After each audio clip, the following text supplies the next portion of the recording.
I am trying very hard. Or I throw the fastball inside. I think I got it. Good evening. Welcome to the December 2nd, 2024 regular city council meeting for the city of Ellensburg. We will begin with the Pledge of Allegiance led by Councilmember Beauchamp. We're getting a new flagpole, so it's straight. Thank you. I pledge allegiance to the flag of the United States of America and to the republic for which it stands, one nation, under God, indivisible, with liberty and justice for all. Will the clerk call the roll? Beauchamp. Here. Goodlow. Here. Lowquist. Here. Elliott. Here. Miller. Here. Palmer. Here. Thompson. I have no proclamations, awards, recognitions, so we'll move to item 4, approval of the agenda. Move to approve the agenda. Second. Motion second to approve the agenda as presented. Any discussion? Hearing none, all those in favor signify by saying aye. Aye. I too will vote aye. Opposed? That motion passes. Item 5, consent agenda. Move to approve. Second. Motion and second to approve the consent agenda. Is there any discussion? Hearing none, all those in favor signify by saying aye. Aye. I too will vote aye. Opposed? That motion passes. Item 6, nothing. Item 7, citizen comment on non-agenda items. If nobody signed up online. Anybody signed up? Yeah, okay. Okay, Mr. Coleman will be first, and so comments concerning city business over a matter with the council has control. Approach the podium, state your name, address, whether you're representing yourself or others. Speakers' comments limited to 3 minutes, and any written comments to the city clerk, and personal, impertinent, derogatory, not tolerated. Thank you, sir. Hello, William Coleman, resident of Kittitas. One of the largest complaints or concerns that the citizens have had about the sleep center is that if you build it, they will come. And that has been met by the powers that be with, kind of just brushed it off. But here we are with Hope Source, broadcasting on KIMA that we have a sleep center.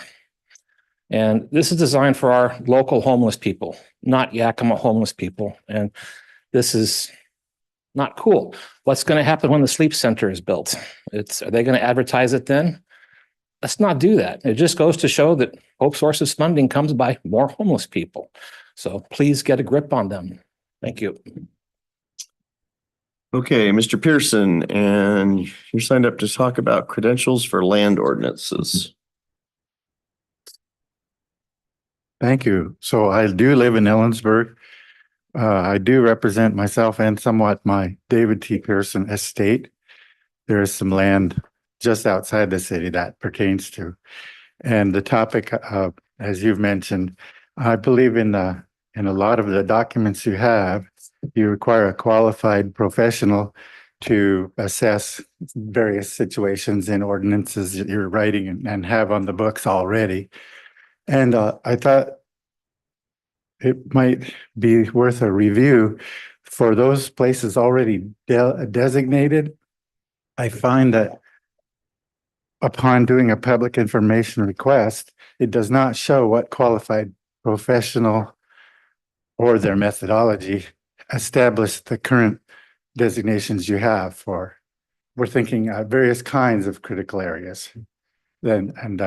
So if you will take that seriously, I hope you will. I just said it one time. I'll probably provide some written follow-up real quick. Thank you. Actually, Mr. Pearson, if you could hold on just a second. So for clarification, you're looking for a response as to the qualifications or certifications, education for people who establish critical areas specifically, or all land use? I believe that that's entirely up to you whether you want to ask someone to review it all, but I believe there's a vulnerability there on behalf of all the citizens, as well as, when there's, thank you for the question, by the way, when there is a designation that affects various landowners anywhere in the valley, sooner or later you'll be vulnerable to, well, how did it get there? And if they ask you and you don't know who did it or how they did it, it's almost, it seems likely that it renders the current designation invalid. Okay. It's a thought. It's a Thank you for thought. clarification. Thank you. You're welcome. Thank you. Okay, is there anybody else in the audience who wishes to speak? Okay, thank you. We'll move on to business requiring a public hearing, and I have a script. This is item 8 in the agenda, page 80 in the packet. So the purpose of this hearing is for city council to consider amendments to the land development code. So right here. And potential first reading of ordinance 4951, which would implement those changes. The public hearing is now open. We ask for your cooperation in the following procedure. Everyone will be given an opportunity to be heard. The city clerk is recording the proceedings. If you wish to participate virtually, raise your hand or hit *9 if you're via phone. When you introduce yourself, either virtually or in person, begin by stating your name, address, indicate whether you're speaking for yourself individually or a spokesperson for a group or both. Speak slowly and clearly. One person can speak at a time. Your testimony must only address the matter under consideration in this hearing. Any questions of staff are to be directed through the council. Each person will have an opportunity to address the council for an initial period not to exceed 5 minutes, and then if more time is needed, it will be made available after everyone else has had an opportunity to speak. Before we begin, before we hear from the audience, is there a staff report? Yes, there is. Good evening, Mayor and Council. Dan Carlson, Community Development Director, for the record. The ordinance is before you tonight, and the public hearing is to review some revisions to our land development code associated with 2 different items. One is the permit review timelines, which are now required by Senate Bill 5290. And then also the amendments to our frequently flooded areas ordinance that was a result of the community assistance visit that Department of Ecology did on behalf of FEMA. The SEPA DNS for these changes was issued on October 10th. The 60-day notice to Commerce was provided on October 10th. Notice of the public hearing was published in the Daily Record. To this point, we haven't received any public comments. And we did receive Commerce comments on the housing item that we discussed earlier, but no Commerce comments regarding these items that are before you tonight. So starting with the permit review timelines, Senate Bill 5290 was adopted in 2023. It created these maximum timelines, 3 different categories for reviewing permit applications, maximum of 65 days for projects that are administrative, don't have any public notice associated with them, a maximum of 100 days for projects that have public notice but not a public hearing, and then a maximum of 170 days for projects that have a public hearing. The bill also included a requirement that jurisdictions have to refund up to 20% of application review fees if the timelines are not met, and it also established annual reporting requirements. So as far as the amendments go for Senate Bill 5290, we updated the definition of project permit to be consistent with the new definition from the bill. We added an exception to permit review requirements for certain indoor alterations. The bill said that we couldn't require any kind of site plan review or process for those. So that's in there with the language from the bill. We amended the 2 tables in 15210 and 15220 to meet those 5290 requirements. Just a note, what the bill said is for projects with public notice and public hearing, the maximum is 170 days. Our code currently for those projects is 120 days, and we're meeting those timelines, so we didn't make any changes. We kept those at 120 days. But for the other 2 categories, we made it the 65 and 120. We amended a section to include the fee refund requirements and updated the time limits, and then also added a new section that addresses the reporting requirements. And that reporting will actually, we'll be collecting that information for this year. That reporting we actually do in March of 2026. That's how that works. So as far as the frequently flooded areas changes, this is about a result of our participation in the National Flood Insurance Program. Ecology did a community assistant visit in April to see how to review our compliance with those requirements. That visit included a floodplain tour, review of procedures, a review of our permits, building permits, variance, subdivision files, and it also included a review of our code for necessary updates to be consistent with FEMA's requirements. So as a part of those, and these were all exactly per the red line version that Ecology had provided us, but we amended the definition of accessory structure, updated the critical area requirements for frequently flooded areas. 15.630.050 is a number of standards for different types of construction. So there were updates needed for residential construction, subdivisions, crawl spaces, and appurtenant structures. We made those changes. Updated the performance standards for areas of shallow flooding. And there was an exemption to floodway certification for small projects that protect or create fish habitat. And there was a previous FEMA policy that said that those were exempt from doing the no-rise analysis.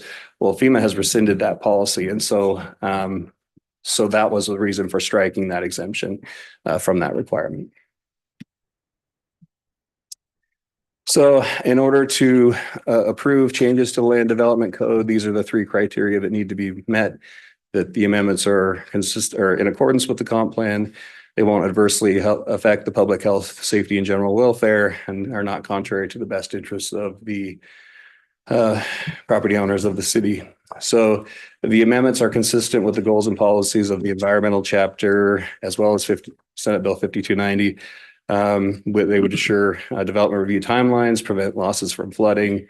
So staff found that the criteria had been met, and therefore staff recommended to the Planning Commission that the Planning Commission recommend adoption of these code amendments as presented to them. The Planning Commission did consider these amendments at a public hearing on November 14th and recommended adoption of these amendments as presented by staff by a unanimous vote. Thank you. The floor is open to testimony from the public. Again, is there anybody in the public who wishes to speak? Anybody online? Okay, staff, nothing to add? No, nothing to add. Nobody in the audience has non-repetitive information. And council, do you have any questions of staff or the public? I do. So all of the things that you're recommending here concern the land development code. Does that include the permit review timelines that you reviewed earlier? Is that part of the land development code too? Yes, yeah, there are amendments to the development review timelines that are included in Okay. this, yes. That's all I needed to know. Thank you. I have a question. Go ahead. So on page 97, the decisions on type 1 permits, it's 65 days from submittal of the application versus type 2 and 3 are when the application is complete. So are they just so simple? Just explain Yeah. that to me. Why the difference? Yeah, that was one and we had to make some changes to the format of our table. It had this kind of yes, no for Yeah, type 1, 2, 3, 4. But for those types of applications to meet those timelines that are in the bill, we basically had to make those administrative application complete at the time that they're submitted. And they are a simpler application, but it also is something that staff will review for completeness at the time that we take it in. So make sure it's complete enough to process at that time that we take it in. But this change just makes those Okay. type 1s. It starts those timelines at the point that the application is submitted. Okay. So if it's not like complete, like they didn't sign it or something, Right. they don't take it. Right. Then we wouldn't take it if we didn't have Okay. what we needed to process it. Got it. Thanks. Anything else? Okay, public testimony portion of this hearing is now closed. Council may begin its discussion and deliberation. Council.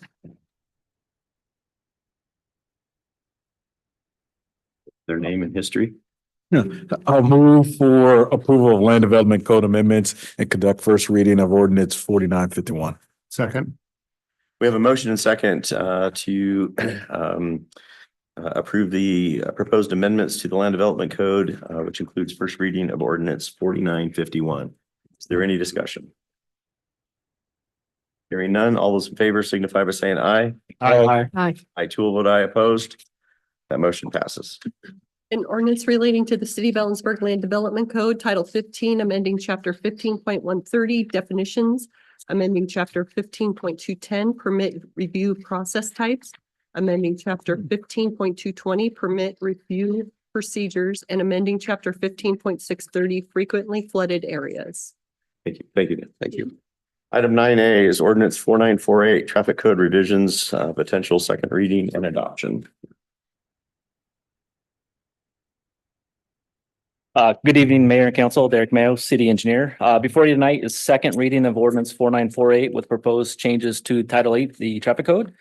First reading was held at your November 18th meeting. The proposed changes including updating the municipal parking lot section to reflect the parking lot exchange with 1102 Parking LLC. The second is to revise the intersection of Helena and Walnut from a two-way stop configuration to an all-way stop configuration.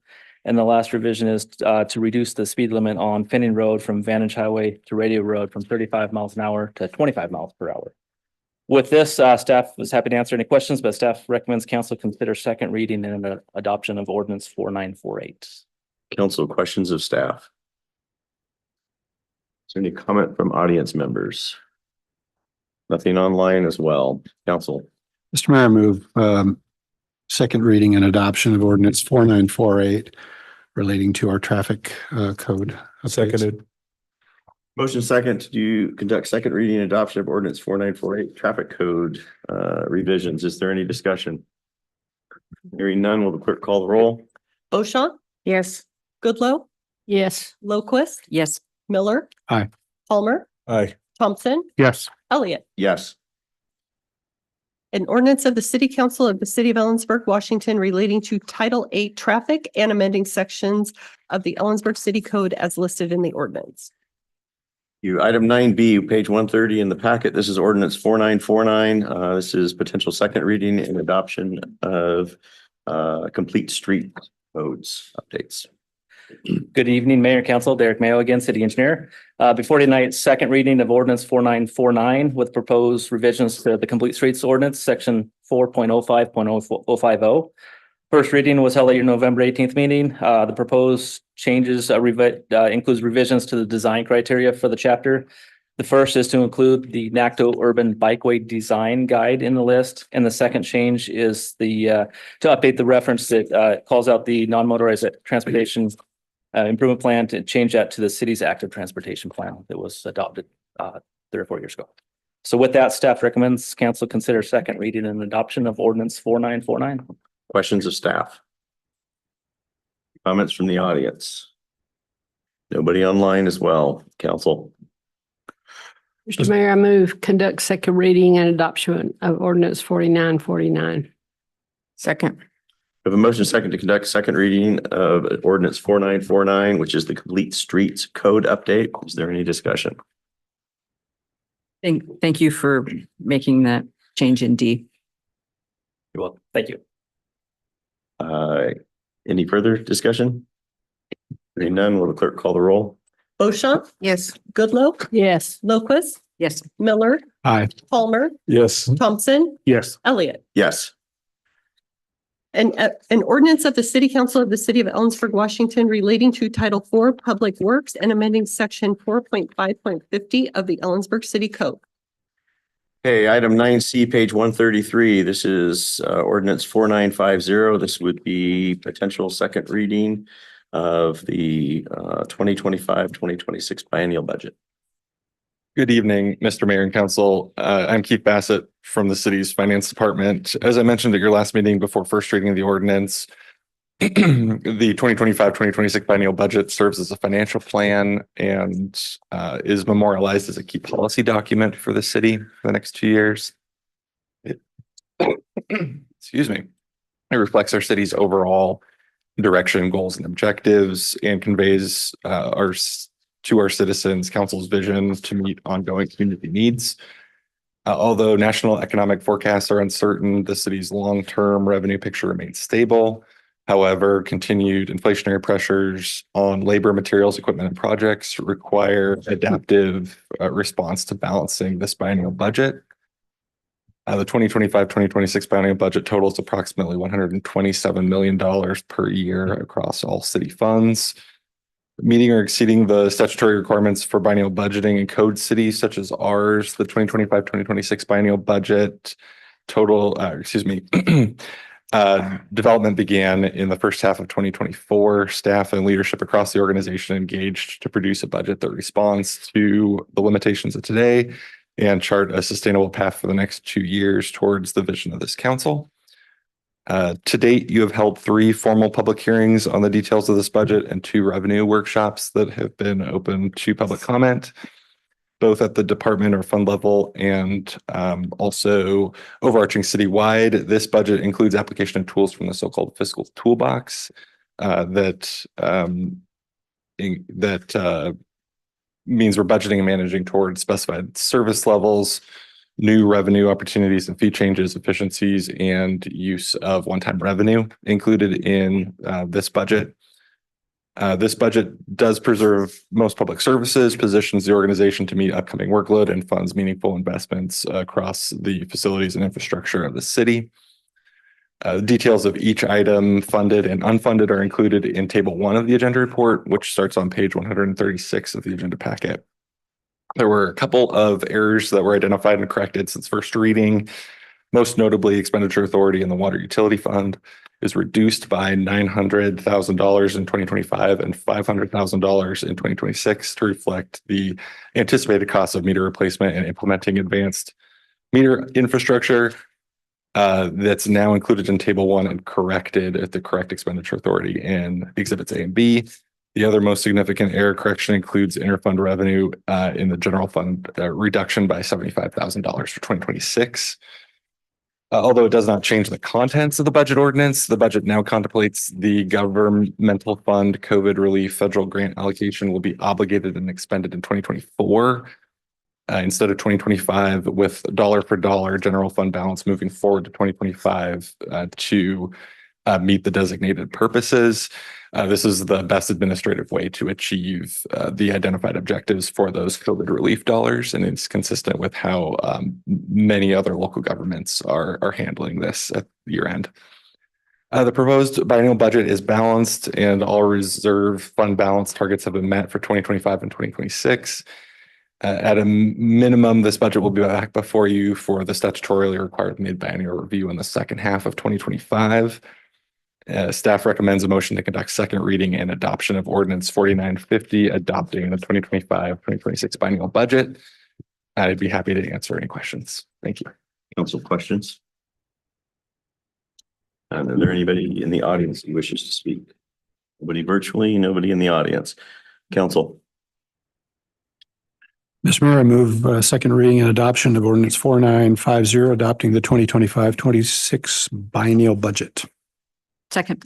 Motion second to conduct second reading and adoption of ordinance 4950, adopting the 2025-2026 biennial budget. Any discussion? Hearing none, will clerk call the roll? Beauchamp, Yes. Goodloe, Here. Lowquist, Here. Miller, Yes. Palmer. Aye. Aye. Sorry. Aye.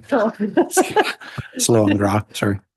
Thompson, Yes. Elliott. Yes. An ordinance of the City Council of the City of Ellensburg, Washington, adopting the 2025-2026 biennial budget for the City of Ellensburg, Washington.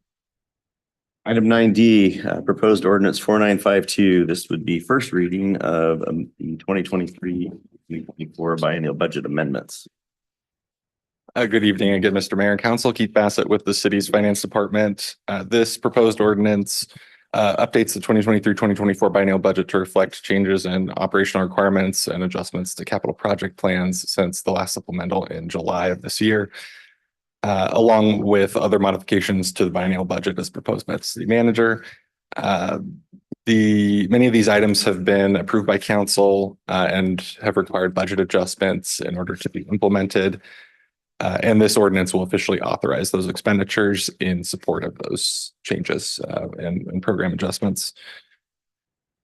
Additional supplemental items have been identified to maintain programs and projects previously adopted by council or comply with external requirements and update originally budgeted amounts to current forecasts.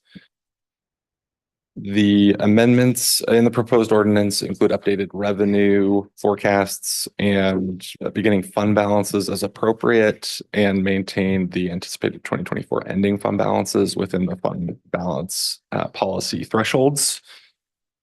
Items that have previously come before council include funding the Gateway 1 project, affordable housing fund expenditures, Washington Families Clean Energy Credits Grant Program, Complete Streets Early Opportunities Grant, Kittitas County Courthouse sidewalk improvements on Fifth Avenue, home electrification and appliance rebates, the HERE program grant, and grant anticipation interfund loan from the Shop and Warehouse Fund to the Arterial Street Fund. Other items include increases to the general fund budget to cover external services costs, increased interfund facility rental expenditures across all general facilities tenants to accommodate increased costs and build working capital in the relatively new fund, expenditures of grant awards, the Creative District grant and our comprehensive planning grant being two examples of those, and funding for increased hours and service levels at the Kittitas Valley Memorial Pool and Fitness Center in 2024 that have yet to come through in the budget. The details of each item by fund are included in table 1 of the agenda report, which starts on page 150 of the agenda packet, and a summary of all items by fund are included in table 2 of the agenda report, which is on page 152 of the agenda packet. And I mentioned this in the last item, but that doesn't change the contents of the supplemental budget. This budget does now contemplate expenditure of the governmental fund COVID relief federal grant allocation dollars in 2024 instead of 2025, with the dollar for dollar general fund carry forward designated for the purposes of the COVID relief money for 2025. And this will allow us to achieve those identified objectives with the funds. Staff recommends a motion to conduct first reading of ordinance 4952, amending the 2023-2024 biennial budget, and I'd be happy to answer any questions. Council.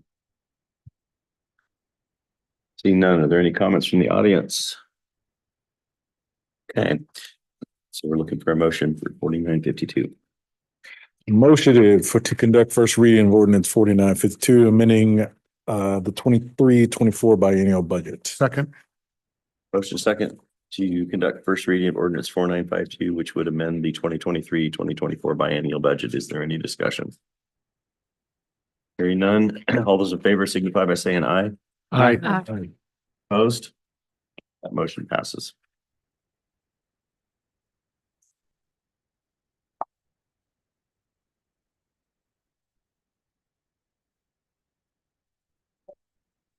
Sorry, You need to call the roll? you got me. No, it's An ordinance amending the 2023-2024 biennial budget of the city of Ellensburg as set forth in ordinance 4900 and previously amended as set forth in ordinance number 4923, ordinance number 4934, ordinance number 4940, and ordinance number 4943 to adjust appropriations in the city's funds.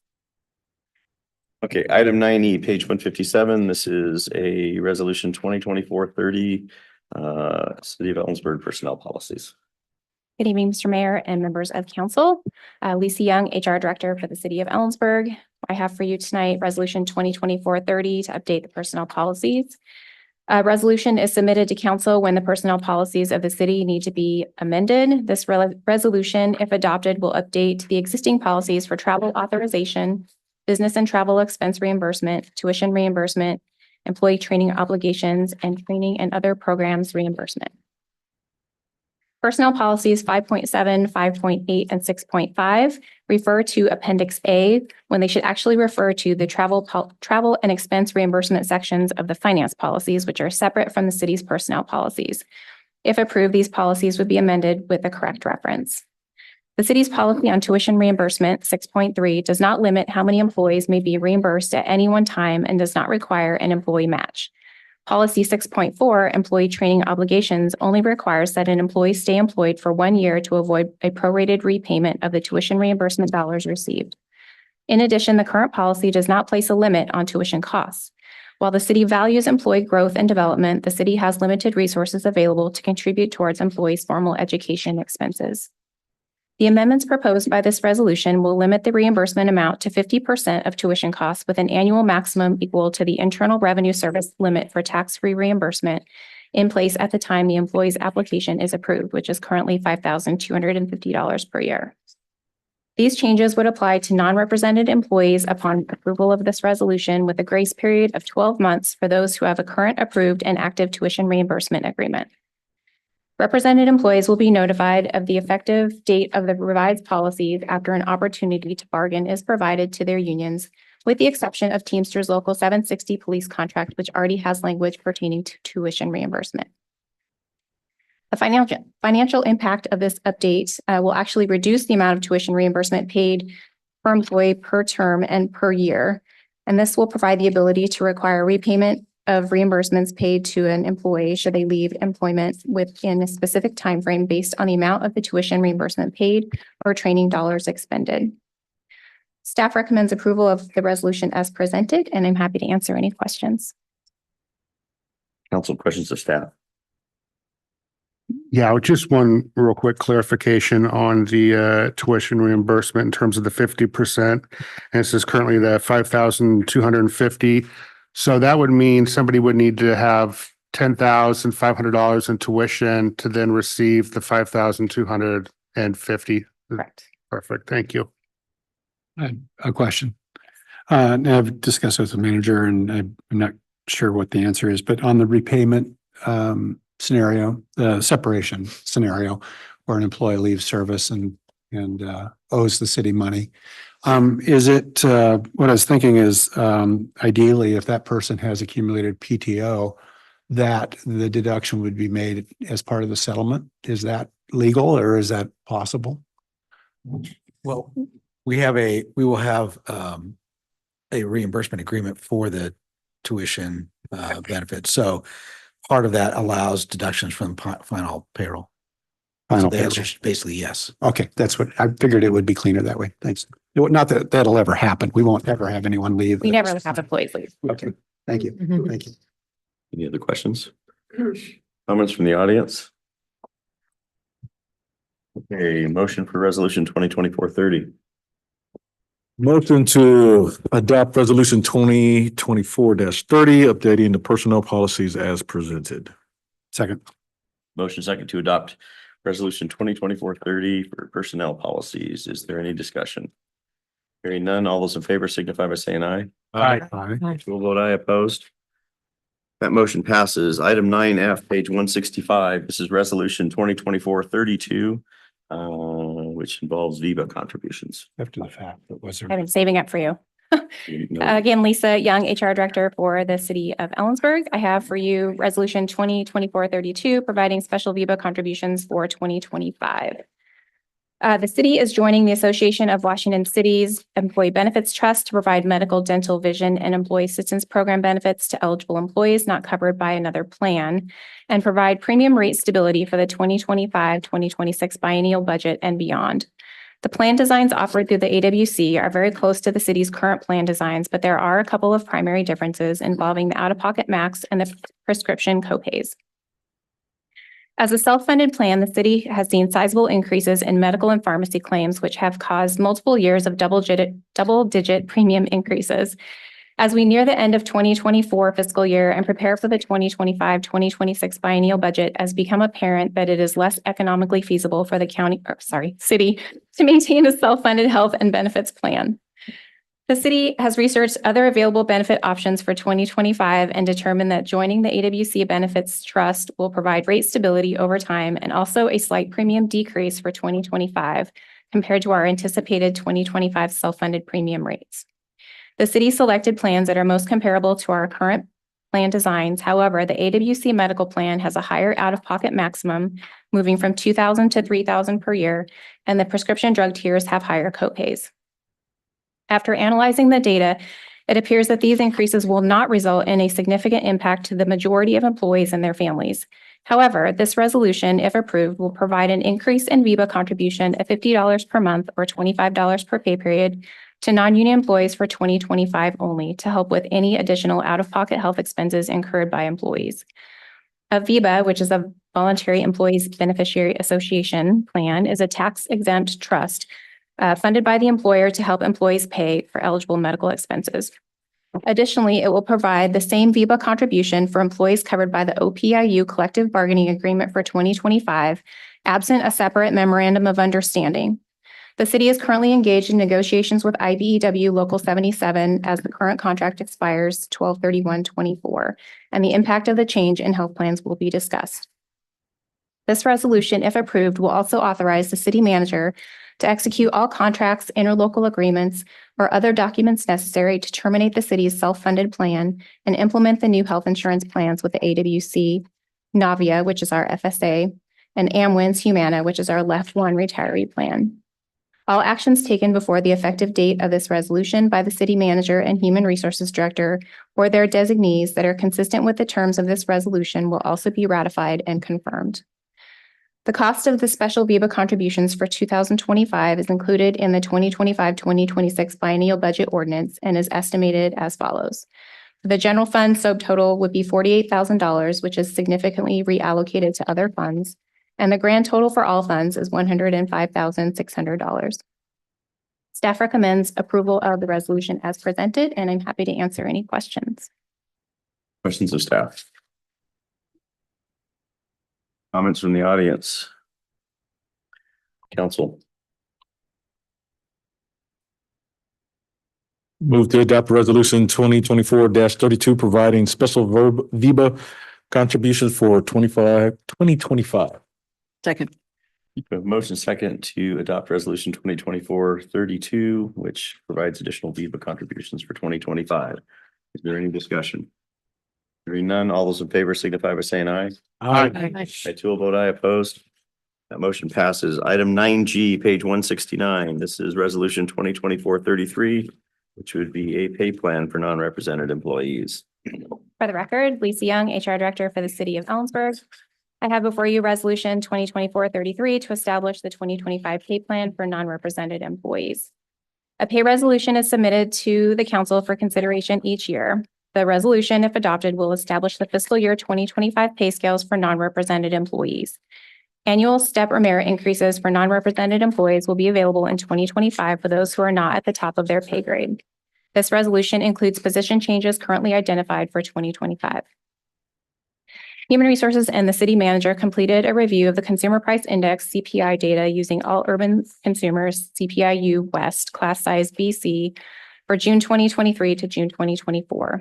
The recommended cost of living COLA based on the CPI data is 3.5%, in addition to some additional minimal market adjustments to reflect changing economic conditions. Due to the increasing work demands resulting from state legislative changes to energy compliance regulations, the Public Works and Utilities Department will return to its pre-2018 status as two separate departments, Public Works and Energy Services. A new Energy Services Director will be hired in 2025, in addition to several other position additions and reclassifications. This resolution also reflects a change in the IT staffing that was approved in 2024, creating an additional IT business analyst, as well as creating two levels of IT business analyst, 1 and 2, to assist with recruitment.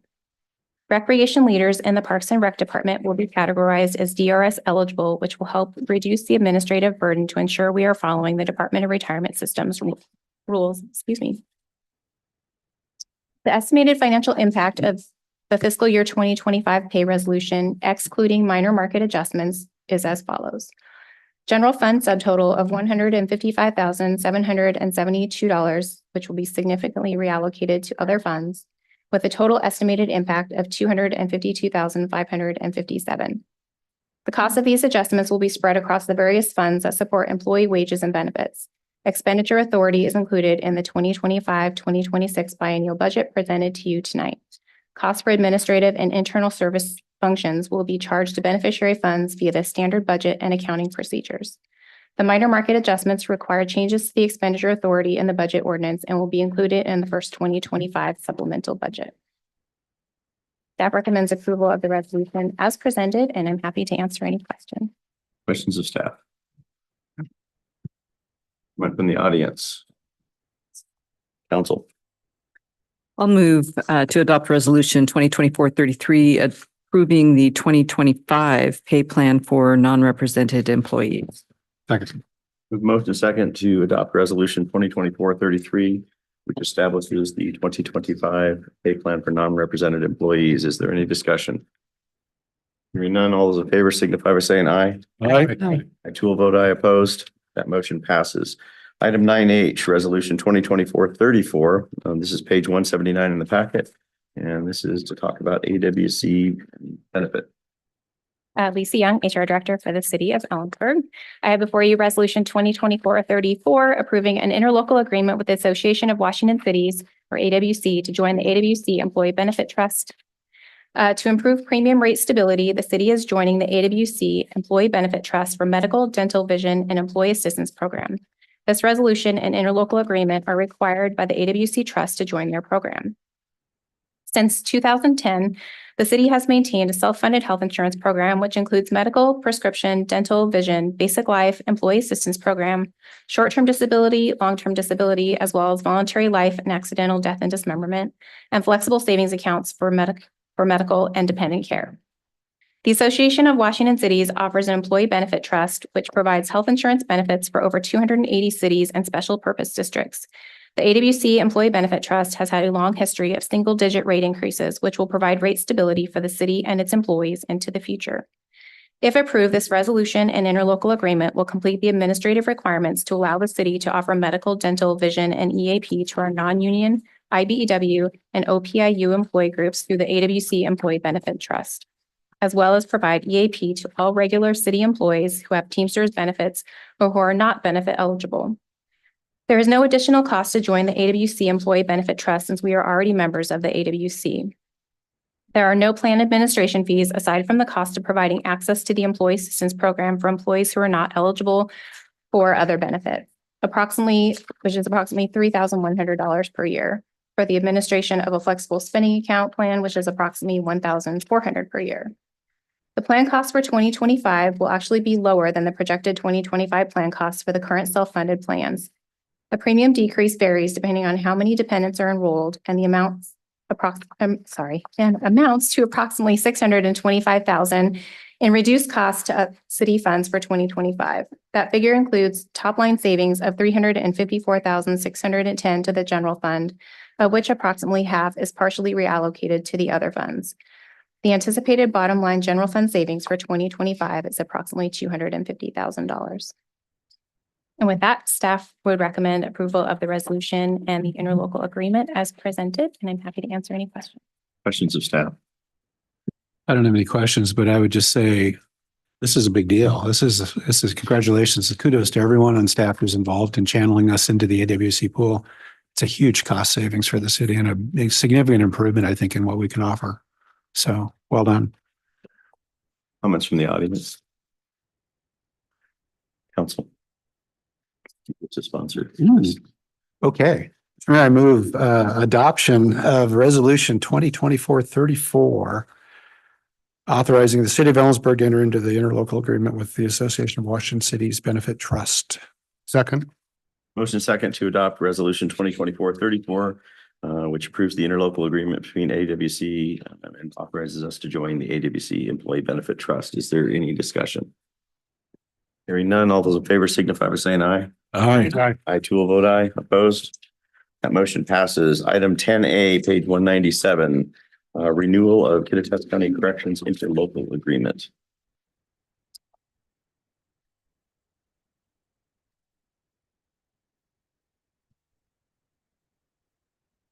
Good evening, Mr. Mayor and Council. Ken Wade, the Ellensburg Police Department. I'm here tonight to discuss the renewal of the Kittitas County Corrections interlocal agreement we have with the Kittitas County Sheriff's Department under the Office of Kittitas County Sheriff Clay Meyer. The background on this is this ILA is similar to others that we've had, with the exception of an increase in the day rate for the bed. This was previously brought before council during the November 18th council meeting and was tabled for further information. At that time, myself and staff were out of the area at a conference. And the analysis is the same. The upcoming term, the day rate was quoted $110 per day for the entirety of the 3-year term. There's no build cost increase over that 3 years. For historical comparison, we were at $69 a night or a day in 2022, 73 in 2023, and 76 in 2024. The day rate increases is largely due to the wage, transportation, other operating costs, and costs of inflation. Additionally, there was some questions regarding the how we came about this. This in September. Back up a little bit. I meet with the sheriff's office every week and discuss matters of community safety and jail operations with the sheriff and his representatives. In September, the jail commander reached out to me with their proposal for that. Commander Panatone and I discussed the arrangement, or discussed the ILA in detail for a period of time, and came to understanding that this, although it was a significant increase, it was still Ellensburg's share of the operational costs.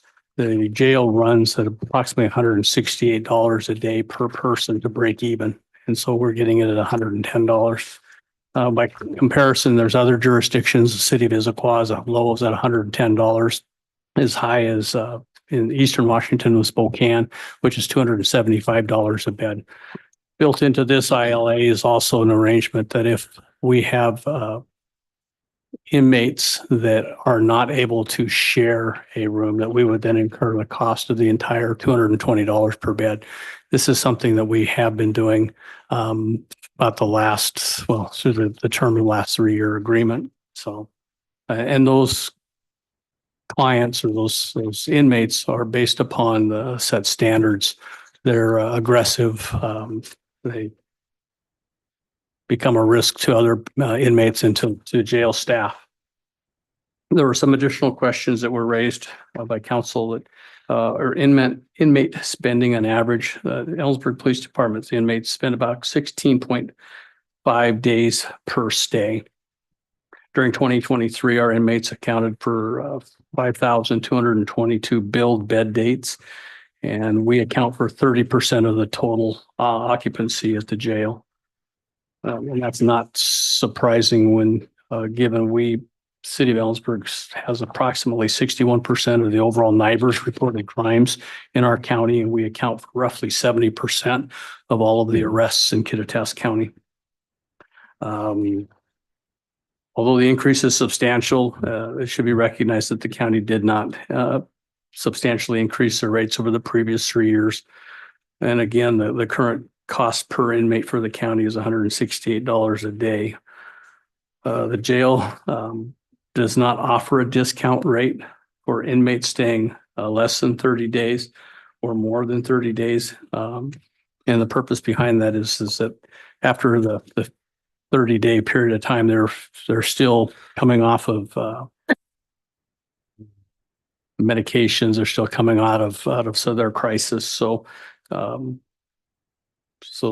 do not offer any additional. They do work with us on transportations. They do work with us on helping us keep our jail costs down in the medical portion of it and in the treatment side of the deal, and that should improve dramatically in 2026 with some congressional changes.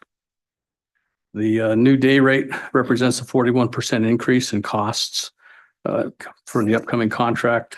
And so again, for historical perspective, the Ellensburg Police Department spent $229,000 through the third quarter 2024. The new rate would have resulted in an additional roughly $80,000 having been spent. I'm here to ask for or to seek approval to execute the interlocal agreement with the Sheriff's Department, and is available to answer any questions you might have. Council questions of staff. Thank you. I do appreciate that, Chief Waite. And I was definitely one of the ones that was part of the group that asked to table this so that we could have your comments and feedback. So thank you for this explanation here. This helps out with understanding the bigger picture and impacts of it. I think one of the things that I asked as part of my request to table this was understanding for inmates that are kept in our county jail here below 30 days versus over 30 days, and whether or not there's a cost benefit to using the set aside location when it's a sentence over 30 days. Now hearing that our average stay is 16 point whatever days, I would assume that it's not really cost conducive to have an additional contract with Sunnyside. Is that We will accurate? be approaching council again to renew our contract with Sunnyside. They just provided us their new rate. They're $70 a day. There is some benefit to that because we do have inmates that come into that we could transfer down there. Their housing is very limited, especially when you're talking about female inmates, and because of the restrictions that they have down there, they don't offer the same services that most jails do, but it's still worthy of maintaining that relationship. And we've currently have, I believe, 4 inmates down there right now, just to save that money. And we'll continue with that. I do appreciate that. And then you kind of alluded to this, and Mayor Elliott alluded to this previously, is the services that are offered here compared to the areas as far as helping to hopefully stem off repeat offenders or repeat incarcerations. I'm curious, in your service to our city, I'm assuming those benefits that we've had here versus in Sunnyside have paid dividends. Absolutely. You know, they offer the medicated substance abuse treatment here. They offer mental health through the DCR. In going into the start of 2025, they're going to have additional mental health staff that will be working at the jail too. And we've seen a huge benefit to that. And you may remember back in the fall when I did my crime report, we've reduced crime here in our county by roughly 20% in the last 2 years. And I think a large part of that goes to the programs that the jail is working on in the mental health world and the substance abuse world. Thank you, sir. Comment, question? Questions only, no comments. Okay, I'll wait for the comment. Anybody in the audience wish to comment? No. Staff, do we have a motion? I'll move to approve the Ellensburg Police Department operations captain to execute the interlocal agreement between the city of Ellensburg and Kittitas County for the housing of inmates. Seconded. Motion second to renew the Kittitas County Corrections interlocal agreement. Now we have discussion. You had a comment. Oh, just a comment. I just want to thank the Chief. Thank you, Chief, for the presentation. I also wanted to thank you and Captain Weed for the staff report. It's always helpful when the council can be educated on matters like this. I think we were going off in lots of directions in our last meeting, which weren't really helpful. So I do appreciate pulling us back to earth. So thank you. And again, I apologize for not No, being it's available. understood. Any other comments? Yeah, first I want to say thank you. You know, for me, I was looking at the numbers and then not being able to understand them. But after reading and hearing everything you've had, I also took the time to go visit with one of our county commissioners and ask questions there. And at the end of the day, you know, inflation's inflation. I think this deal now with the full picture makes a lot of sense for Ellensburg. Being able to lock in a 110 rate for 3 years protects us from inflation over the next couple, especially when looking at the 168 per day versus the 110 that we're paying. So I think, I mean, one of our duties up here is to just be a good steward of the taxpayers. And I think it was smart for us to take the time to table it, to ask some additional questions, get a little bit of additional insight. And now I feel extremely comfortable supporting this contract. So thank you very much. Further questions, comments? Okay. All those in favor signify by saying aye. Aye. I too will vote aye. Opposed? Motion passes. Item 11A, page 210. This is the DEI Inclusion Commission Annual Report and 2025 Spending Plan.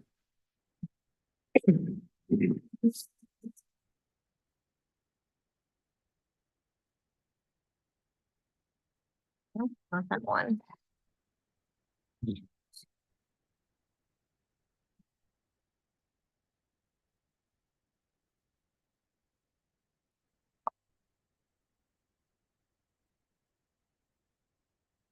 Okay. Hello, everyone. Nicole Klaus, staff to the Diversity, Equity, and Inclusion Commission. Today, I'm here to share some highlights from the commission's year and talk about the 2025 spending plan. In your packet, you have the official report that was written by one of our commission members, Tylene Carnell, and it was reviewed and approved by the commission to submit to you. So we'll just kind of move forward and share some of our highlights this year. The commission held a Belonging in the Berg event, which was a World Cafe event where people have small table discussions, and we had about 25 people in attendance. We were hoping to have a second one this fall with the school district, but that got postponed, so it'll likely be sometime in February or March in 2025. The commission continued writing the proclamations and posts for the recognition days that you all had previously approved a list of, so we'll continue doing that with the same list moving forward. Another accomplishment that the commission really focused on this year was working with our partner liaisons. We have 3 right now in official capacity, which is Central, the school district, and the Downtown Association. So our liaisons come to our meetings and we partner on events and things like that, and just really trying to work together to increase belonging in our community. We also worked with you all to get the commission expanded to 9 members, and we have all of the seats filled at this time, which is really exciting to have some extra help for all of the great things we're working on. This year, the commission continued the Pizza Klatch program at the Ellensburg School District, which reaches SOGI students, and it was averaging about 20 to 30 students a week. And you might see some familiar faces in the next few photos. We were really excited to partner with the Downtown Association, Black Grenade Entertainment, and the Historical Museum on the first kind of community Juneteenth celebration. So we're hoping to do that again next year. It was really well attended and fun and successful. And we had a lot of outside volunteers that helped us with the planning process on that one, which was really great. We love having community volunteers when we can. We had some commission members serve on the Unity Park Celebration Planning Committee and then also help with the event the day of. So some of the things they helped with were making suggestions on performers, allocating funds to pay performers, and then day of, we had some help with translation, interpretation things. We also have members that serve on other city committees as asked. Including the Transportation Safety Action Plan Vision Zero Task Force. So that's one of them, but anytime other commissions ask for our advice or input, we try to provide that. We have a listening tour subcommittee that's kind of continuing the listening tours that we've been doing the last few years. We have a better process in place now for documenting that, and we are hopeful to schedule one more. They were working on getting one more in this year, and then hopefully get that written report up, and we will forward that to you all once we have it. This year, these are some of the communities that we reached, the 2S LGBTQ, disability, Nepalese, and they chatted with 30 to 40 different people in small group settings.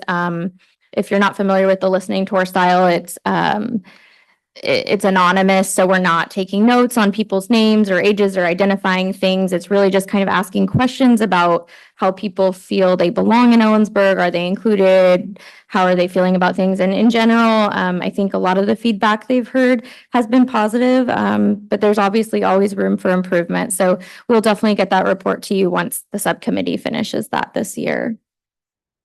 grants. Earlier this year, y'all approved us awarding some grants to some community projects. So there was a mix of programs that were actual events, some marketing or like videos that were produced. And these were the organizations that received the funding. I'm still waiting on some of the final grant reports from them, but some of them have completed their events already. Right here, you see one of the Trout Water Unlimited or Trout Unlimited fishing classes.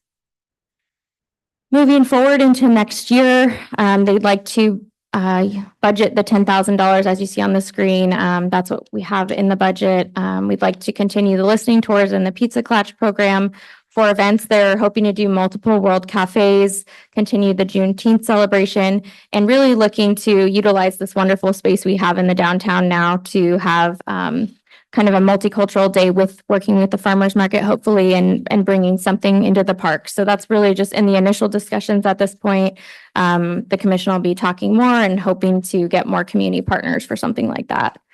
They'd like to continue with the community grants to support those small projects in the community that increase belonging or focus on DEI efforts. The retreat, we typically bring in a facilitator to help with that. So that's kind of what that $500 is for.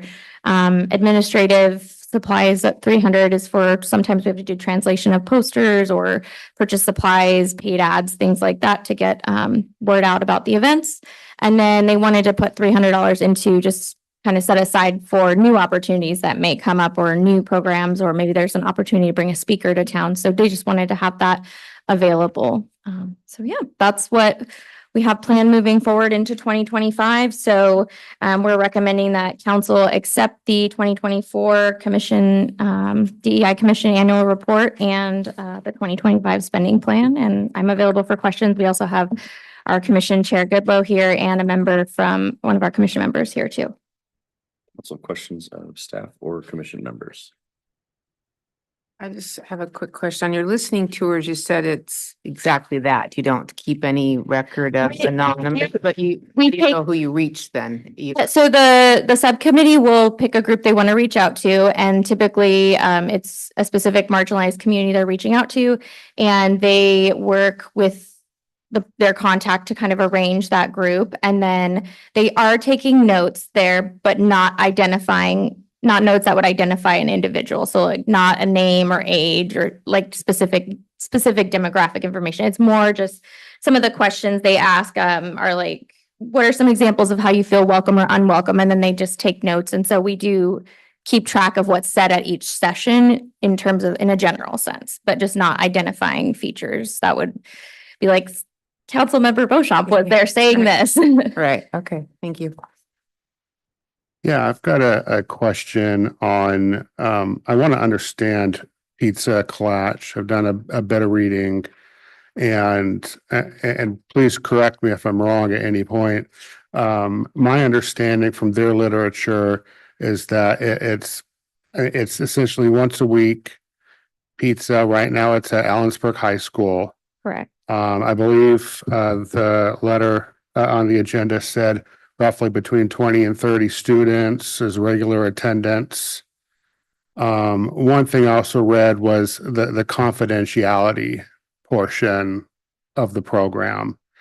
And I wanted to understand if there's any parental consent or parental knowledge, especially dealing with, say a 14-year-old freshman that's highly impressionable. Does the program take into account the family, the parents? I'm gonna ask if our commission member would be willing to come up and talk about that. I'm gonna invite Tylene Carnell up to the front. Hi, Tylene Carnell, DEI Commission. Thanks for the question. The program is arranged in a way that it's set up for SOGI students and allies to come and just find space to hang and chill and be together and eat pizza, right? There's not we don't go over any kind of, or I don't say we, I'm not there anymore. There's no curriculum involved. There's no set agenda or anything. Basically what they talk, the way that it works is it starts off with a rose thorn bud or rosebud thorn. Are you familiar with that? I'm not. The rose thorn bud is basically what is your rose? Everybody kind of shares what their rose is. The rose is something that they are excited about right now, maybe from the last time that we met to this times. And sharing is voluntary. Their thorn is what is something that they feel challenged by right now. It could be anything from a test they have coming up to winning a new video game or playing, reaching another level in a video game. And then they share their, they share their bud, and their bud is what are they looking forward to? The conversation, after everybody goes around and shares the conversation after that is basically whatever the conversation they want it to be. Sometimes they're up on the stage doing ad lib plays when they meet in the little theater. Sometimes they break off into little groups and they just chat and gab and talk over pizza. There's not, I would say that as far as parental engagement is involved, that's up to the kids. If the kids mention that there are posters in the school that have been posted up that this is meeting, that it's happening. If any of the youth or any of the students take this back to their parents, I suppose that's their call. And does it take place like just strictly during lunchtime? Is there any class time that would be missed from this? No, first lunch and second lunch. Okay. And SOGI is a term that I have never heard before. It's an acronym that I don't understand. Could you explain that? Yeah, it's easier for me to say SOGI, and SOGI is just sexuality, orientation, gender, identity, expression. Okay. Rather than trying to do the 2S, LGBTQ, PPIA, just trying to, it's just easier for me to say SOGI, so I say SOGI. Okay. It's just a term I'd never run across before. Yeah. But thank you for explaining it. Sure, no problem. Any other questions? Comments from the audience?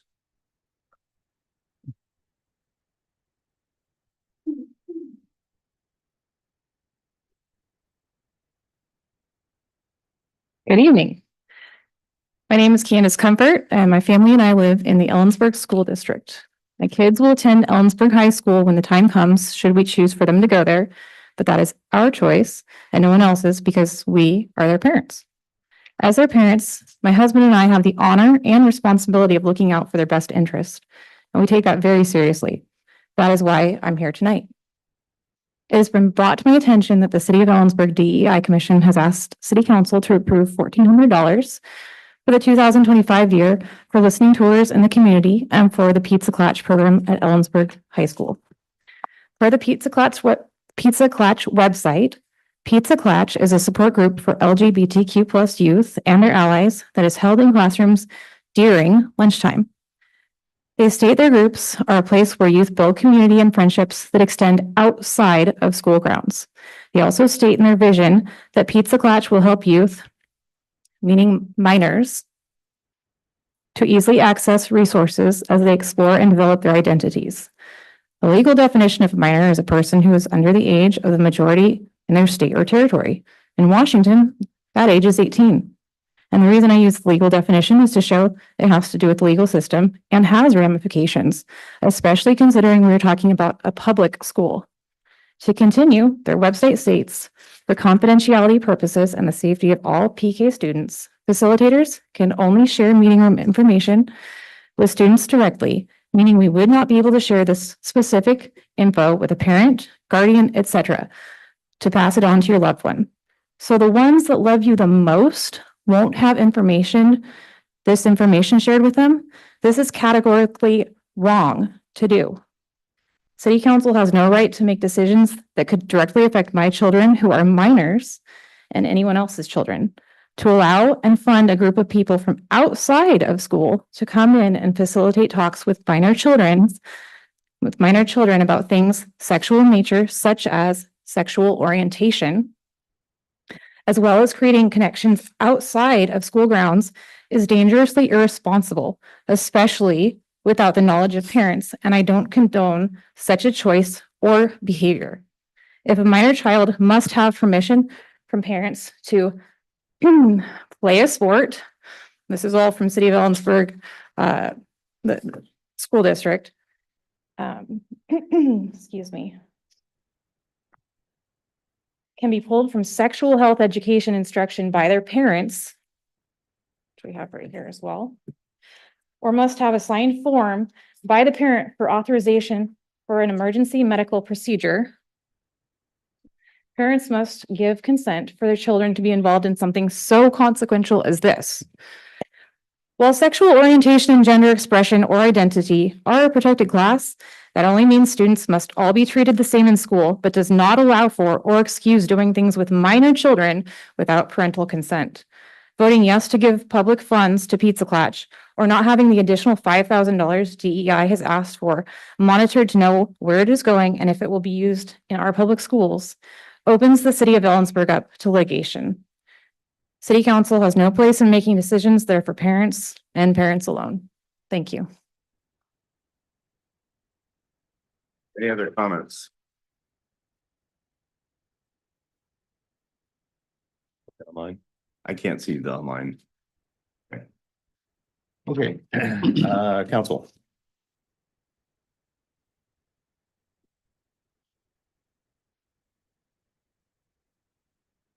Motion to talk.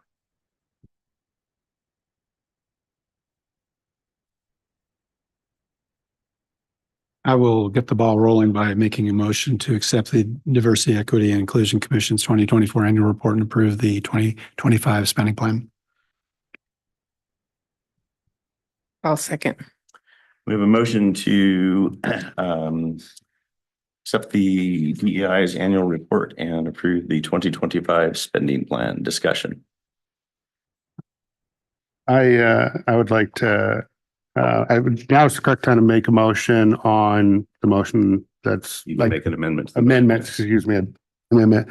My proposed amendment is to restrict the DEI budget from spending any money that would directly focus or target on minors, wherever they are. I believe that, you know, as an adult, Hang on a second. sorry, that's Don't right. advocate until we get a second.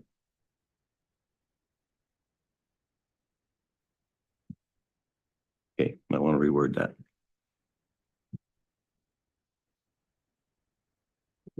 I'm sorry, was there a second?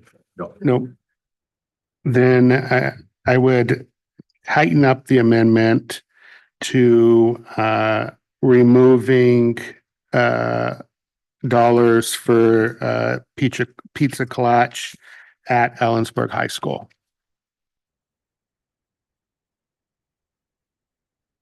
Am I permitted to make an amendment to that amendment? No, Or not separate? until it's seconded. Okay, okay. I'll second for discussion, just. Okay, now you can Talk advocate about for it. that. For me, to me, it's pretty straightforward. We've got, I could have brought in hundreds of articles of youth that were directed towards, say, transsexualism when they were 14, still in the middle of developing, and then looked backwards and were damaged by it. I think having active parents is essential. You couldn't play badminton at the high school without parental consent. You couldn't go on a field trip without parental consent. So to me, I advocate for it. You know, my little one's got a few years before he's going to have to deal with high school issues, but I'm really advocating for it for a lot of parents that I have spoken with and have reached out to me. Once you're 18, once there's no more veil of secrecy, you know, go be who you want to be. I have nothing against the community when it comes to adults. I do not think we should be spending taxpayer dollars on what could and has separated kids from their parents. That's what I worry about the most is it the right age and should we be spending taxpayer dollars on it?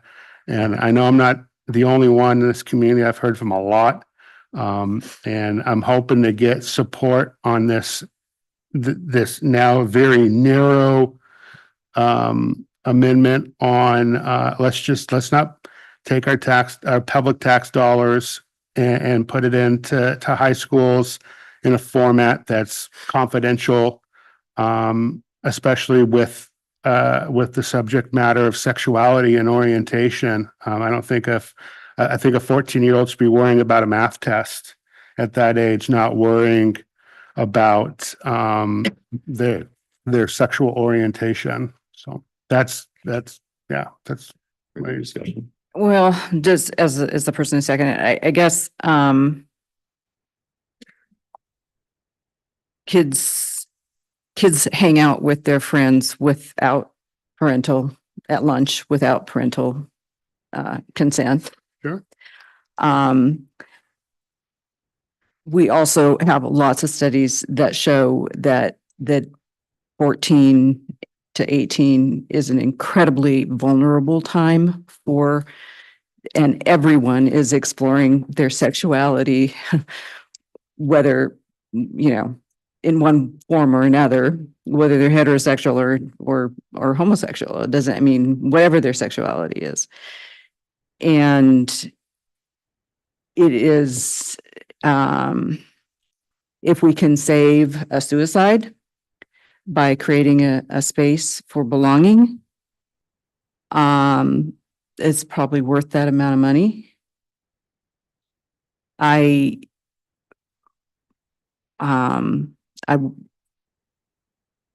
not sure. There was the issue of legal ramifications was raised. I guess if we want to have further discussion on how that might apply, we can ask the city attorney to brief us on that. But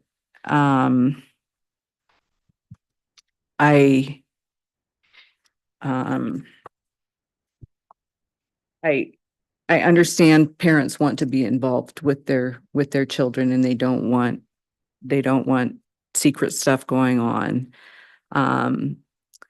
And maybe the program, I'm not sure what the ramifications of modifying the program to allow that more transparency would be. But I think that there's a lot of kids who want to keep a lot of stuff from their parents at age 14, and it's not just about sexuality. Oh, So, sure. that's just how kids are. Yeah. I would add back to that though, like that, yes, kids keep things from their parents, 100%. I think every kid does to some degree. So that's something I never argue against, but do we need to publicly finance it? That would be my retort on that.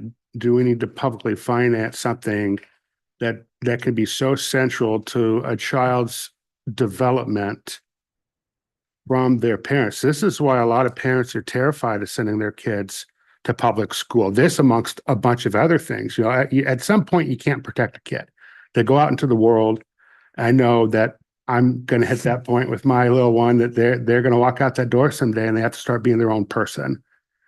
But I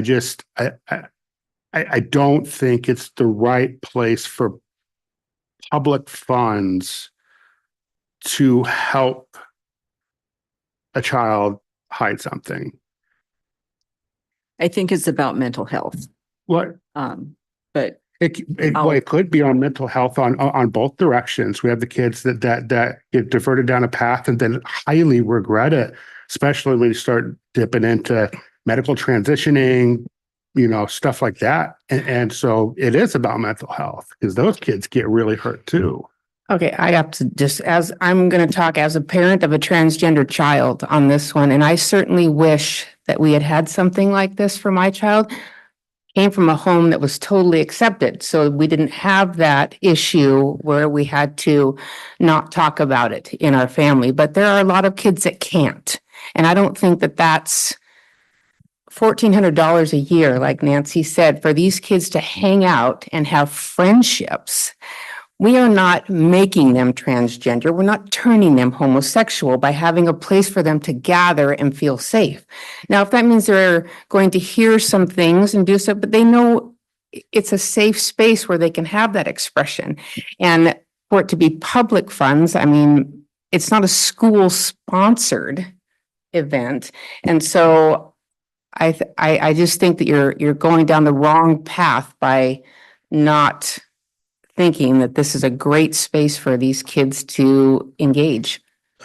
I'm gonna come to a point of hopefully compromise here. So I appreciate both points. And it's the reason why I like being on city council to kind of talk about difficult situations. I think the program and the spacing makes sense for those that need it. However, I agree as far as a legally protecting quote unquote minors for that. So I think the avenue here is if you're going to have funding for the program is that you have parental permission for it. That way, at least the space is still there, but it is in the context of if someone is below the age of 18, that the parents are involved with that because it is a sensitive time.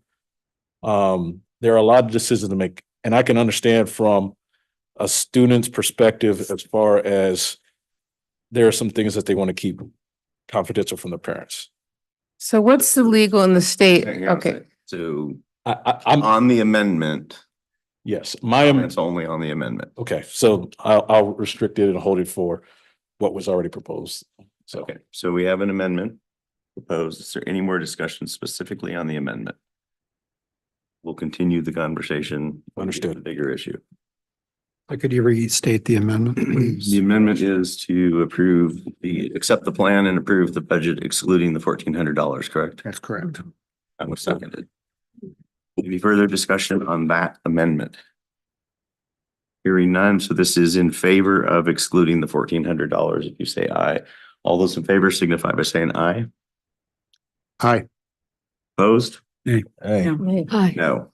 Okay, so the amendment fails, so we're back to the original motion, which is to accept the report and approve the budget as presented, and you can make another amendment. I would like to make an amendment that the $1,400 stay and that particular program requires parental consent below the age of 18. Second. So your amendment only is that there be a parental consent assigned to the $1,400, specifically this program, because the That is correct. $1,400 is in there if you approve the. Yeah, I'm totally fine for it, but I think the space is Okay, important. so we're talking about that amendment now and that amendment only. So I would like to comment on the amendment. I think, I firmly believe that if we do this, the program is lost. It's gone. Students are not going to do that.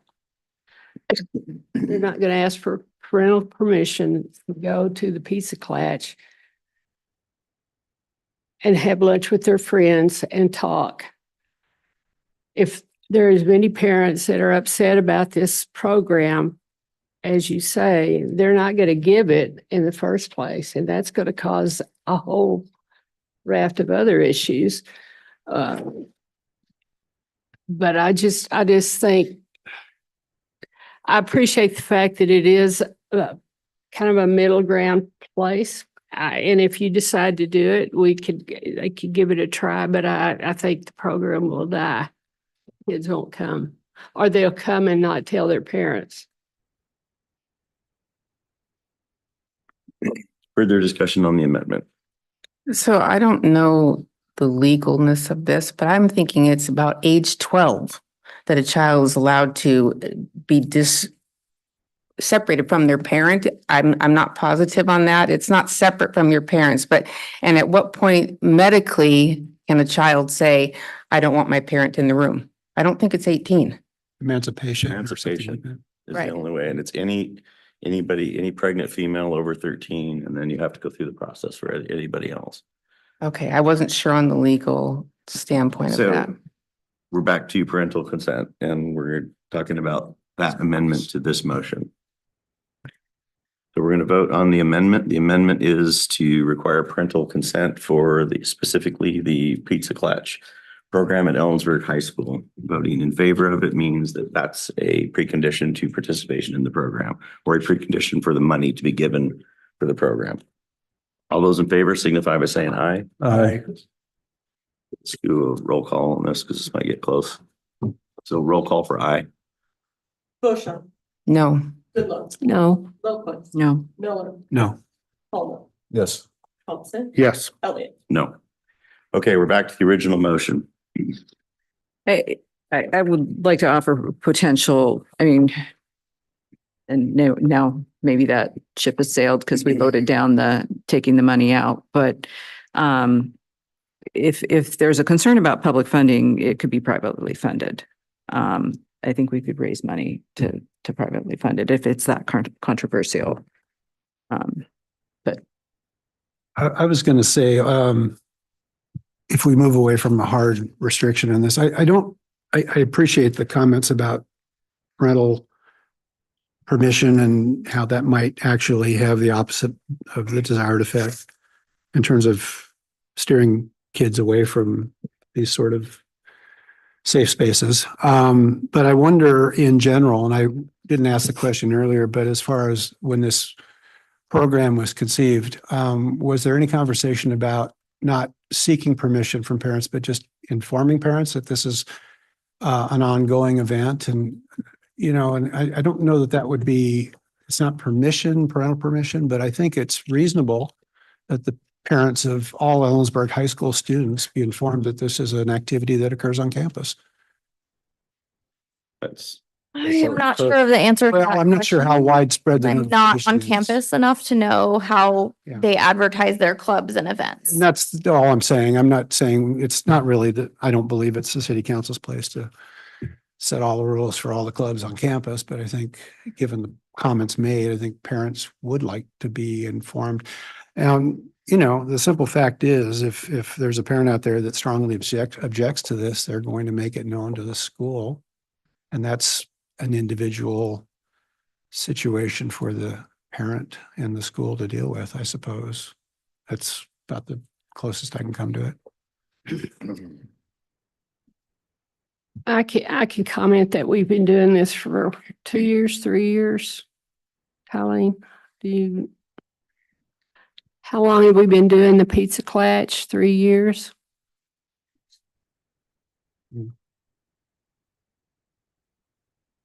If I can address David's question, sorry, dear. There was never an attempt in any way, shape, or form to keep this away from anybody in the public. We openly discussed this with both the principal and the superintendent of the school district before we started it. And I think we started it in, I'm going to say, October of the last school year, I think, is when we first started our classes. And as far as conversations go, I can promise you in the school, in the pizza clutches that I have been part of being the leadership of and bringing the pizza and soda pop to, there has been more conversation around D&D, around the plays that are happening at the school and people getting excited about the plays and finals than there have ever been any conversations around sexuality, gender, identity, any of this stuff. That's not, these kids just come together and hang with each other. And that's the end of it. I mean, we're not, like I said, there's no curriculum to it. We're not providing resources. We're not providing medications. It's just kids getting together and chatting over lunch. Oh, thank you. And what they see as a safe space. Thank you. Yeah. Thanks. just say. Yes.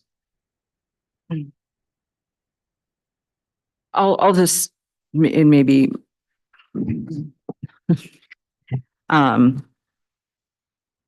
pursue the idea of private funding, just to, I'm not sure how we could do it. We've already voted to say we're keeping it in the spending plan. But I guess if we instructed the commission to seek private funding for the Pizza Clutch, then it would relieve us of public funding for it. Is that an amendment that you're making, Nancy? Yes. So I'll move that, that we request the commission to seek private funding for the Pizza Clutch.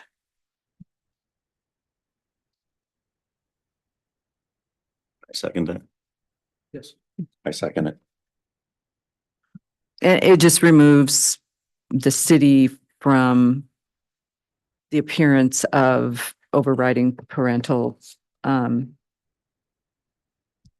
permission on a controversial issue. Any further discussion? So this would effectively take the $1,400 of DEI budget money, leave it allocated to the DEI, but unencumbered, and direct them to seek private funding for the Pizza Clutch. Pizza Clutch. So it's, okay. And I think that would probably involve directly purchasing the money not routed through the city. So it would be direct purchase of pizzas. Any further discussion? Would that be starting the first of the year, starting right now? Starting in This is for the 2025 budget. Right. The one that we're Okay. considering. Okay, all those in favor of that amendment signify by saying aye. Aye. I too will vote aye. Opposed? Nay. No. 4-3, correct? In favor. So we have an amended motion. So we have the DEI annual report and the 2025 spending plan minus the $1,400, which we just voted on. Any further discussion? Not minus the 1,400, just unencumbered for that particular Yes. item. So to be reallocated within the program. So reallocate within the program, so full budget. Different. They got to come up with something different and get our approval for it. Yep. Okay.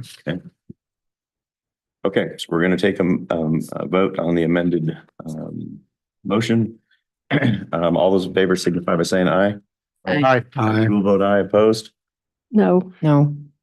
Okay, that motion passes. Item 12A, page 215, manager's report. Thank you, Mayor and Council. First of all, I would just like to share a few words of appreciation for our finance team. The work that you did tonight actually approved the 2025-2026 budget. There's an incredible amount of work that goes into that series of documents and decisions, both by council and by our staff. And I just want to recognize Gloria Landfair, our budget officer this year, Keith Bassett, our assistant finance director, and Jerica Pasco, our finance director, and all of our other directors and departments. A lot of work went into it. It was a particularly difficult budget to balance this year. We have a lot of work ahead of us, and that work begins now, essentially. So thank you for your work in all of that. You will find on the dais, you have a nice little three-dimensional unit. I don't know if anyone knows the official name of what you have. This is a Pyramid. What was that? A pyramid. Close. All I know is it got candy. This is a new representation of our core values. Our staff have been working for the last couple of years to update those. We have a list of behaviors. This is about how we create a culture of service in our community.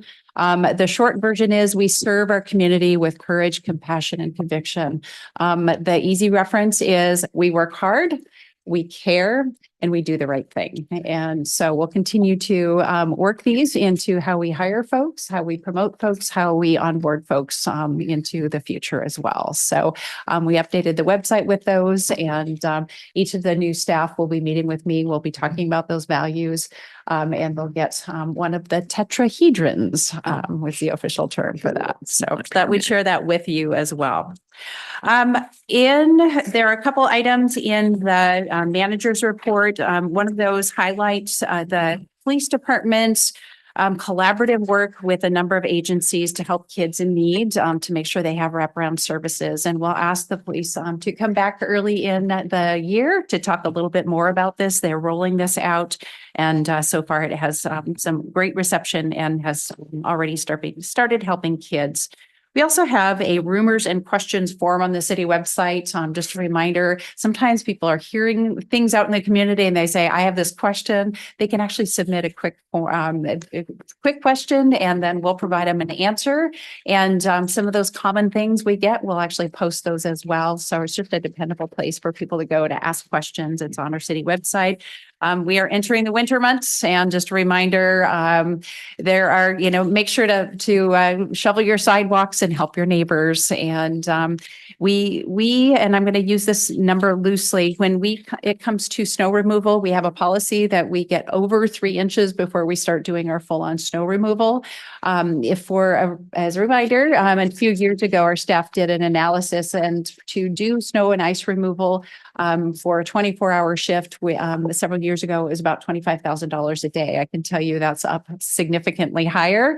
And that means we just get our streets cleared for a temporary period of time. So anything we all can do is to help out our neighbors, to do our part to keep our sidewalks and clean, and make sure you get also clear away in front of if you have a gas meter as well. All of that helps for the winter season. So, and we do have priority roads. There's a map online as well, so you can look up, and we can't plow everything at once. And so we do pick some priorities that gets there are main arterials, gets people to schools and hospitals and things like that as well. And one final item you also have on the dais, when the folks from the Yakama Nation came to visit you, the tribal chairman invited council to come visit the tribal council meeting. They actually provided a formal meeting request to invite you to a meeting, and I wanted to make sure that we had the opportunity to talk about how you would like to do that and when you would like to do that. And that's all I have, and it would be back to the mayor. So without everybody getting out their calendars, how about in the next week, give your preference to the city manager, and we'll go with the date that's the least intrusive. And that is the first Tuesday of every month. Well, they last 3 days. Yeah. It's a 3-day meeting. Oh, Yeah. okay. So I think there's a little bit of a window there. So let's just shoot for the Tuesday. Okay. We'll give our preference, and we may need to be a little bit flexible. And I think there's a lot of opportunity there. So thank you. So circle a couple. So In general, we're looking at January, February. January, February, and March is the 3 they gave us. Correct. establishing a memorandum of agreement, are they going to draft that, or are we going to draft that, or? I would suggest we don't really have a topic for that. And so I think the other thing that you could provide me is we've had some ideas about topics we might want to discuss. And I think it all starts with a conversation before we would start drafting anything. So I would welcome and offer staff support for something like that. Okay. Thank you. We'll go with council member reports, and we'll start with Delano. Oh, man, caught me off guard. Try to mix it up. Affordable Housing Commission is coming up. The last Law and Justice council meeting was canceled. So again, I'll have future updates. And then also the same thing with, what the hell am I on? I forgot. Steer I-90. Steer I-90. Law and Justice was canceled last time.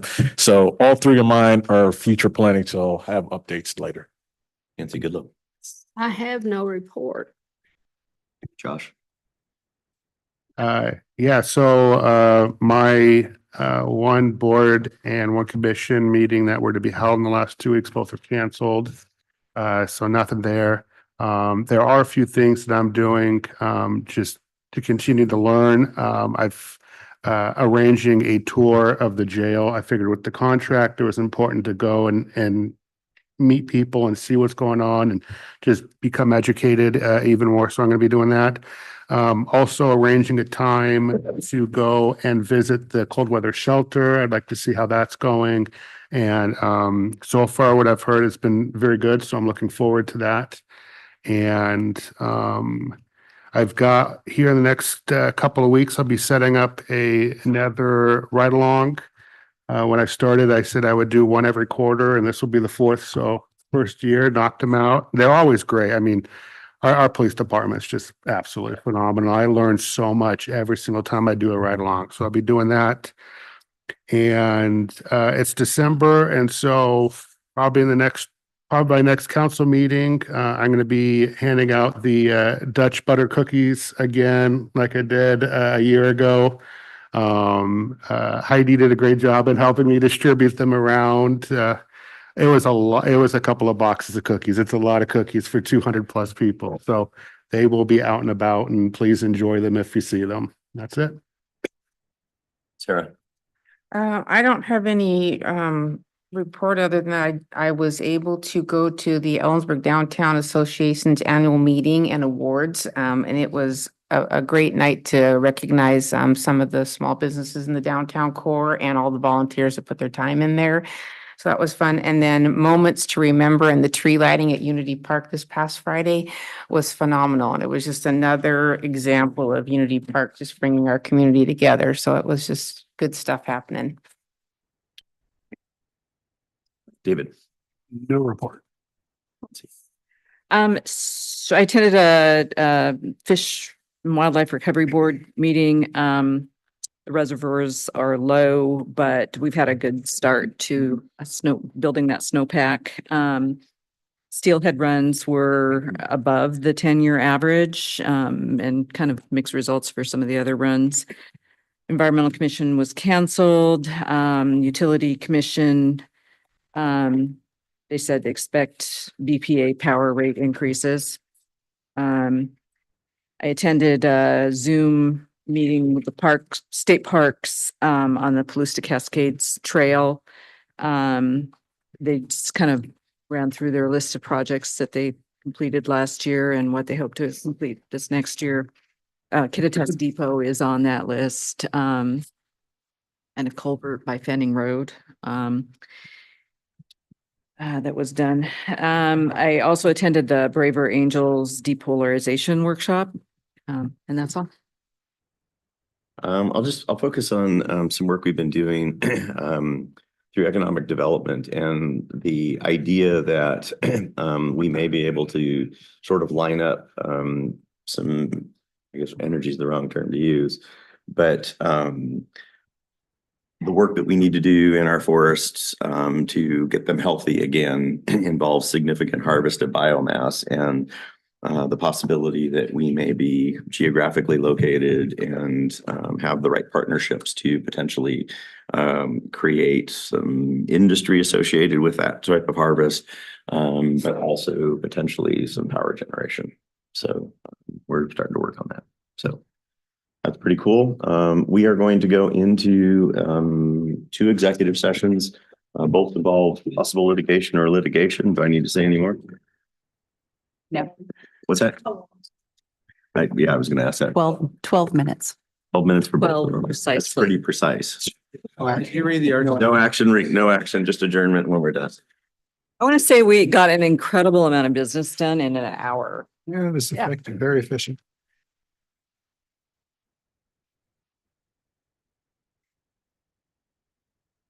I know it's not. Take care of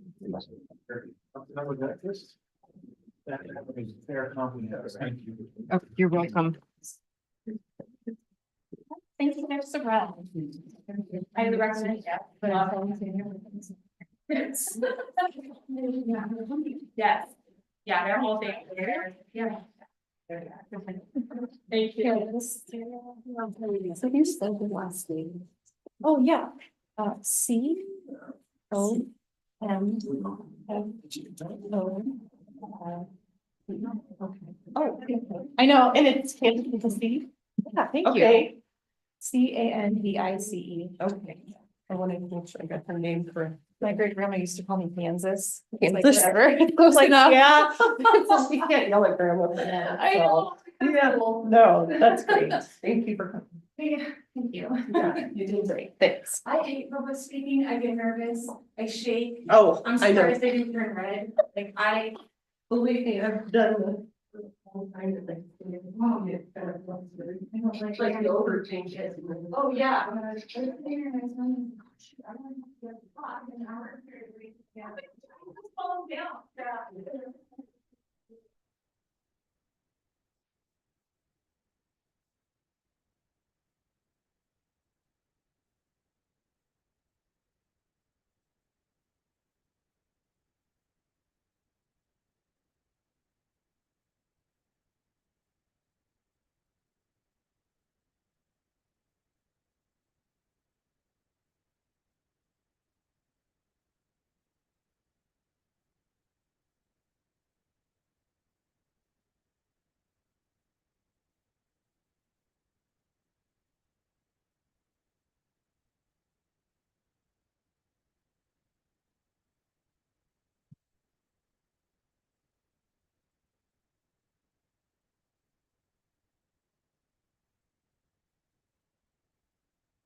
Think you're gonna get out early or something? I know. At least it's only 12 minutes, so. Yeah. That's. I that's meant me, I was like, wow, this meeting's flying. I know. I'm gonna ruin that. No, So, exactly. It's always something, so. always me, I'm I, the problem. no, that's okay. Usually if I say it's gonna get out quick, then it lasts really long. Yeah. So I've always, You don't say I anything. divert to that it's gonna be a really long meeting and then it Yeah. gets out quick, so. There you go. There you All go. See, that's what I do. right.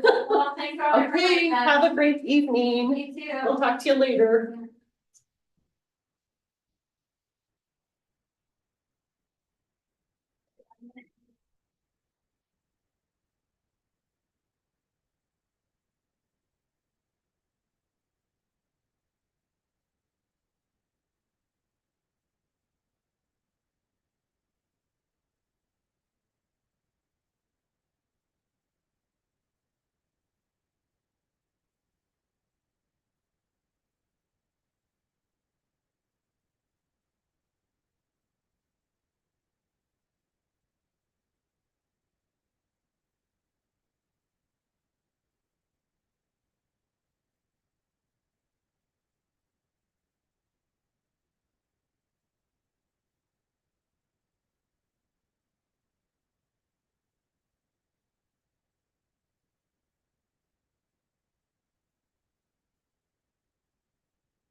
Are these triangles? Pyramids. What are these? Okay, we need a motion, or we need to adjourn, right? Motion to adjourn. All right. I mean, no, you Thank you, just get to guys. do it. You just say we're adjourned and then we're done. That's the way that goes. What's inside here? Candy?